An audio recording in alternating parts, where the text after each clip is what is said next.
Hi, everyone. This is Charles Hoskinson broadcasting live from warm, sunny Colorado. Very briefly, I figured I'd make a beating the dead horse video today.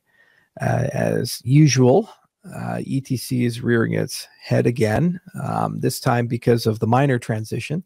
So there seems to be some economic play. Now, as many of you know, I was a member of the ETC community for several years. I joined immediately after ETC was born because I felt that the Ethereum holders deserved to have a choice between the original chain and the new chain, which rolled back a particular feature, rolled back an event, I should say, related to the DAO hack. We, as a company, IO, decided to build a full-featured client called Mantis. We invested millions of dollars. We had lots of people work on it. And we attended all the ETC events every year for several years, and we put a lot of effort into the ecosystem.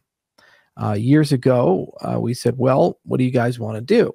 Do you want to innovate or not? Do you just want to preserve the status quo? Because the status quo is unsustainable and not stable. The design of Ethereum is flawed. Everybody agrees to that. This is why Ethereum 2 is underway. It's why the merge is underway. That model just doesn't work, and everyone's moving away from it. Now, there's enormous innovation that has occurred. For example, Polygon has the ZK EVM. There's protocols like Prism, for example, that Pramod Viswana's developed. There's all kinds of things that are occurring. In fact, we even published a paper called Ophelamos, which we recently talked about at Crypto. That paper was actually inspired by our participation in Ethereum Classic because we imagined that proof of work would need to be enhanced and innovated. So we created a useful proof of work. We started that research agenda years ago when we were still members of that community. The problem is that there's no money in working on ETC. There was an attempt to put a treasury system in, and that fell apart when it was going to be structured in a way that if ETC went up, the developers would actually have to give the excess profits back. So in other words, the investors, the people like Grayscale who own it, they buy ETC, they get to hold it and keep it, and if it goes up, they keep the profits. But the people actually building the chain don't get anything. They only get time and materials work. Okay. So the people doing all the work get paid time and materials, and people who do no work just buy ETC. They get all the profits. So why not just buy ETC? Why do any work at all? Why actually invest time, effort, and money into building up a project? So it wasn't a reasonable or well thought out approach. And so we just said, you know, there doesn't seem to be any desire to really innovate here. That's fine.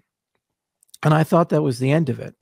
Now, I still have the Ethereum Classic Twitter handle. And lately, members of that community have been reaching out, harassing me through multiple channels, demanding that I turn it back to its rightful owners. True to form, there's just demands, nothing for it. And this is just the nature of this community. I don't understand what they want or what they seek to accomplish. At the end of the day, even if they get the miners from Ethereum, they're stuck with all the problems of Ethereum that Ethereum is actively discarding their old chain to attempt to resolve. They have no technical team, no real dApp traction at all, and no philosophy other than, well, we are really angry that Vitalik did something years ago, and we're the true chain, the true vision of Vitalik. Could have been something very different. It could have been a technological marvel that would have looked at proof of work from an actual viable, scalable way and shown new ways to do things. It could have been a bastion of formal verification for Solidity and the EVM. Could have been first introduced recursive snarks. Could have had a high throughput proof of work algorithm. I mean, don't take my word for it. Take a look at these papers that were written by credible scientists at Princeton and University of Illinois and so forth, like Prism, for example, scaling Bitcoin by 10,000x. They also tried it on the Ethereum virtual machine. They got over 100x. And this is a 2018 paper. The world has moved on. First to market with useful proof of work. And then look at these beautiful things Polygon's done.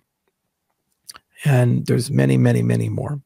So anyway, my recommendation is if you're interested in proof of work, Ergo is a real project, and it's an example of something that has a philosophy. It has that same principles, much better, I'd say, than ETC, a very fair allocation, proof of no pre-mine, these types of things. It's got a very evangelistic, active community. They're really fired up. Ergo is it's a proof of work ecosystem. It's got Sigma protocols and extended UTXO. It's got a lot of really cool ideas built inside of it. And frankly, it's very innovative. It has a reason to exist. It's a small team, and they're fighting hard, and they're very scrappy. And they keep growing, and they're just nice people. And they want to innovate. They want to do new things, and they care. By the way, it also has a treasury. Not a big one, but one, and it pays their developers. And just full disclosure, I'm not a core developer of Ergo. Now, we bought some when the project came out, so I guess I'm in Barry's position in that respect. I'd love to be a developer of Ergo. We just haven't had the time or the resources to commit to it. That said, we talk to them all the time because they tend to implement things before we do. Like they were some of the first to do reference inputs and these types of things. I think they're also implementing NEPA PALs as well, which gives them beautiful light clients and side chains in the proof of work ecosystem. Just because the price of a token goes up doesn't mean it has an ecosystem. It doesn't mean it has developers. It doesn't mean it has the right philosophy to do something interesting and unique. I tend to look at fundamentals, and there was a moment in the history in the cryptocurrency space where Ethereum Classic could have had phenomenal fundamentals, gotten a different brand, and become something unique and treasured. I feel that moment's closed. Now, I could be wrong, but I've been dragged back into it because of the Twitter handle. Not going to give it away. Just going to keep it. It's a memento, just like the things in my office. And you guys are just going to have to figure out what to do. And I understand your price is going up and you're all excited and fired up. And the people who hold bags are real excited about that. But ultimately, you have to say, are there developers? The answer is no.